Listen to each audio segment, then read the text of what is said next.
I don't know how Margaret Brennan did not take advantage of this one slip up that Rand Paul had. Because despite him outsmarting her when she tries to pin down this negative thing about Trump actually using his power as commander-in-chief of the executive branch, there was another time when Rand Paul made a little slip up and put himself in a corner, and I cannot believe she did not take advantage. Margaret Brennan finally missed an opportunity to put somebody in a corner, give them a gotcha question just based on their own words. It's Sean Daniel here, filming from Florence, Italy, back on the webcam, not on my nice camera for a little change. Some of you guys have been asking about where you can do donations. Should you do it on YouTube if you want to support me? Should you do it somewhere else if you want to support me? I'll have the top link in the description to my Buy Me a Coffee, where I get to keep most of the donation that you guys give to me. That's where you can donate in case you want to support me in these videos. Now, let's go. Or, as they say in Italia, andiamo. If we end up in this shutdown, do you think it is appropriate and illegal for the executive to carry out the kind of mass firings that the budget director laid out in that memo this past week? You know, there's been several cases adjudicated now all the way up to the Supreme Court, and the president seems to have won every one of them on his ability to hire and fire within the executive branch.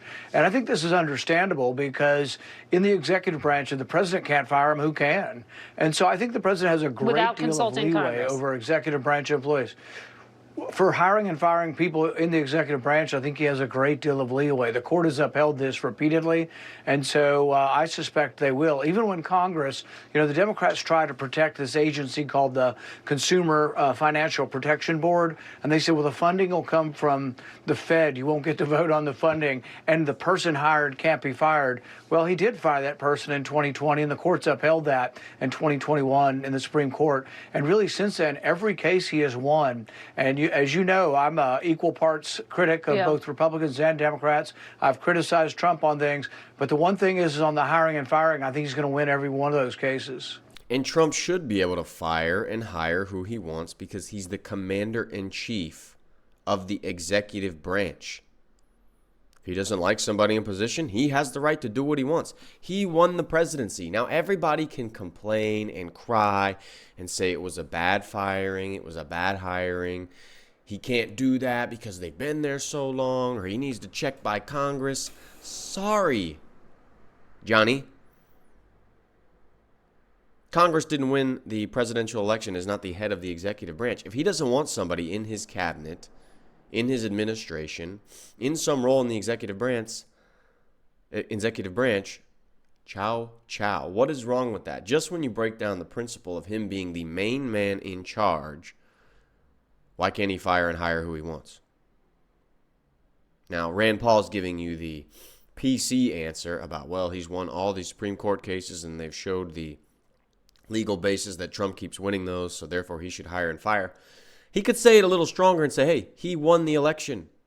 It's his decision how the executive branch is run. Biden and his team had the choice when they were in power. Obama had that choice when he was in power. And now Trump can do what he wants. Now, does that mean he needs to have another election within the government to see if they say, oh, yes, sir, you can do this. Yes, sir, you can't do that, which regarding who he hires and fires within his executive branch? No.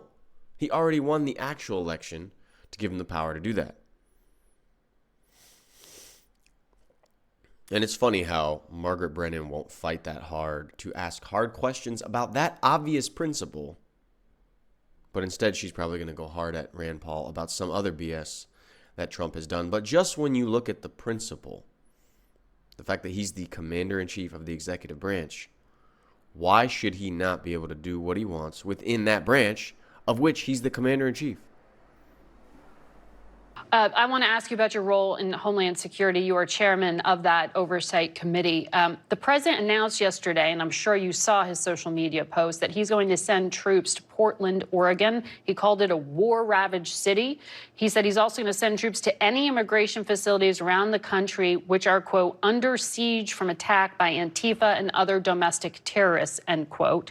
He said he's authorizing full force if necessary. Do you know what full force means here? Do you know what's in store? I think he has the legal authority to send troops to protect federal buildings and federal proceedings, such as courts, and that's been around since the civil rights era. We've acknowledged that the federal government will sometimes come in despite what states say. I do think it's better when the states agree to it.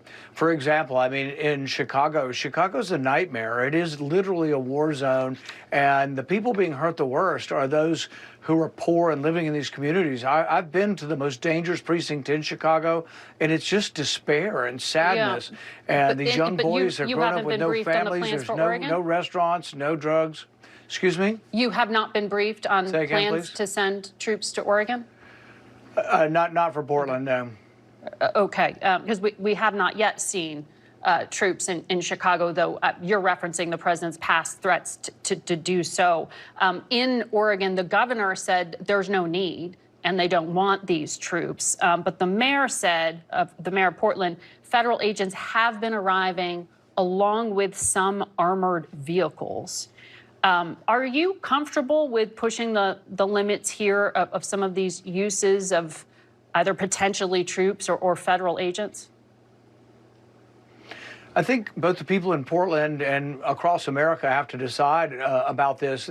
You know, we had anarchy in Portland for like 6 months or a year. The city didn't even control large swaths of the city.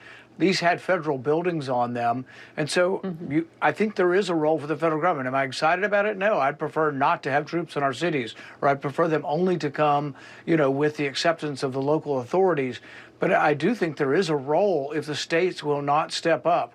Portland did not step up, and they let their city go, you know, they let it burn, for goodness sakes, and then they let a whole area become the city, you know, these blocks of anarchy where some sort of local thug rule was going on. So I don't know. I think ultimately what's going to happen, and I think some of this is the president showing the politics of Republicans versus Democrats, is eventually cities like Chicago and Portland are going to give up on Democrats because their people are dying. It's their people in their community, the people who have been supporting the Democrat Party for decade after decade. They are the ones dying. It's not the people in the rich neighborhoods that are the country club Republican. It's the poor people in every city is dying. And, you know, the cities have to step up on this. Portland is totally infested like Seattle, from a lot of videos I've seen, with people just being able to do drugs openly on the street. Kind of like San Francisco, where they give needles. They openly give needles to people in order to do the drugs they want to do. So really, so they can keep them hooked and keep them down and keep them under the control of the government, who's going to provide them the needles. And it's really bad. They let them be on the streets. Plus, you have Antifa, who has run wild before in Portland. Now, don't get confused when you start seeing these posts from the Oregon governor, maybe the mayor of Portland, saying, oh, they show one video and they're, oh, it's so safe here. It's so safe here. We don't need Trump to come. If you've seen some of the videos in Portland, if you've seen some of the videos in Seattle, for example, I know he's not going into Seattle, but the drug use and people sitting on the streets being drugged out is just, it's remarkable. And it's remarkable that it's allowed. It's remarkable that these people are not arrested when they're loitering, just openly doing drugs. So maybe we need some order in some of those cities coming from Trump. Well, I'm asking about your oversight role because it seemed like the president's statement yesterday, it took a turn. It wasn't how he talked about Chicago. In fact, when he was speaking in this social media post about Portland, he used language here about domestic terrorists. And we know just a few days ago, the president did issue that executive order saying he wanted to declare this anti-fascist group Antifa to be a domestic terrorist organization. Have you seen evidence that these left-wing activists are now becoming a more organized group with national leadership, something the FBI has said in the past, that they're really more of an ideology? I think you lose the description as activists once you start wielding weapons and you show up with helmets and you're breaking windows. That's what was going on apparently in Portland at the ICE building. I do think, though, that it's important when people start talking about labeling people that we realize everybody, the worst among us, even those accused of heinous crimes, will get due process. So we can't single out a group and say, oh, they're not going to get due process because we're calling them terrorists. So I'd be careful of the labels. but I'm absolutely for going after the people wielding clubs and sticks and fighting with the police and trying to get into the federal buildings. They have to be punished, and they will be. Oh my God, that's so funny because his description exactly describes people on January 6th. Now, there were federal informants that it looked like were trying to stir up the people to do some bad stuff and try to go into the Capitol and break windows, or at least enter. We don't know who was. But he basically described the action he needs to see: yielding weapons, hurting police officers, trying to do things, break in, as people on January 6th. You cannot argue that there are people on January 6th that did that. Now, you can argue who influenced them, who tried to bait them into doing it. But there were people on January 6th that did that. And now they've gotten screwed a lot of cases, a lot of these people, because the FBI informants were possibly trying to get them to do these acts. But not the greatest way to explain that, because she could just throw that right back in his face about January 6th. So do you have concerns, though, about designating groups with these anti-government sentiments as domestic terrorist groups? I mean, do you start worrying about Fourth Amendment violations? I don't know that it's helpful to label groups, particularly since Antifa. There are some real people in Antifa. They're real violent people, but it is an amorphous group in the sense that I don't think they have a president. They don't have a local chapter. It is more an ideology. And it was useful maybe around the world to call things terrorism, but there's different rules of engagement. When we have to go after terrorists in the Middle East, we send a Hellfire missile or a drone often. In the United States, it's much trickier to be a police. I have a great deal of respect for our police because you're right, they have to respect the Fourth Amendment, the First Amendment. And so we have to be careful with labels, but it doesn't mean we should go soft on Antifa and these people that are committing violence. All right, Senator Rand Paul, thank you for your time this morning. Rand Paul's a pretty reasonable guy. He's pretty middle ground. He really tries to follow the law. He really tries to follow the Constitution. He's not going to give you any hard stances that are very charismatic or interesting. It's a wonder to me how he keeps staying in power, because he's not charismatic in any of these interviews.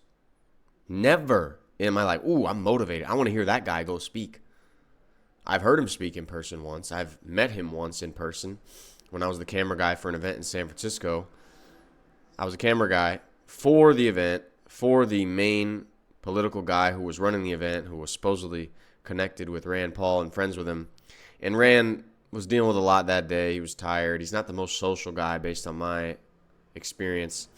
And he could give two craps that I was talking to him and who I was. But he's not really motivating. He doesn't give you these hard stances or dive deep. He really just tries to follow the safe line of what the law says, the Constitution, and you notice he always is waiting for some legal basis on things and never telling you something from like a moral basis, what he believes or what he thinks.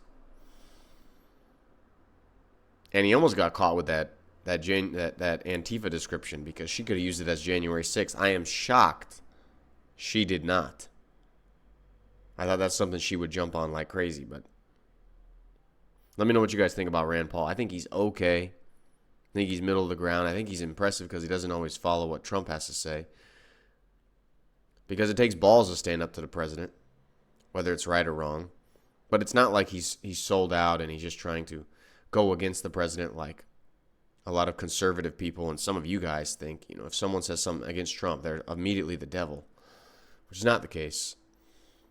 Because Trump's a good guy and Trump's done a lot for us, but sometimes you can disagree with him. And I've seen Rand Paul do that, and it's impressive. All right, you guys, that's enough from this video. You can hear the motorcycles and cars going on in the back. That's because I'm in Venice. I mean, not Venice. I'm in Florence, Italy. I was in Venice the other day, filming in a Airbnb type thing. And I'll see you guys in the next one. Ciao from Italia.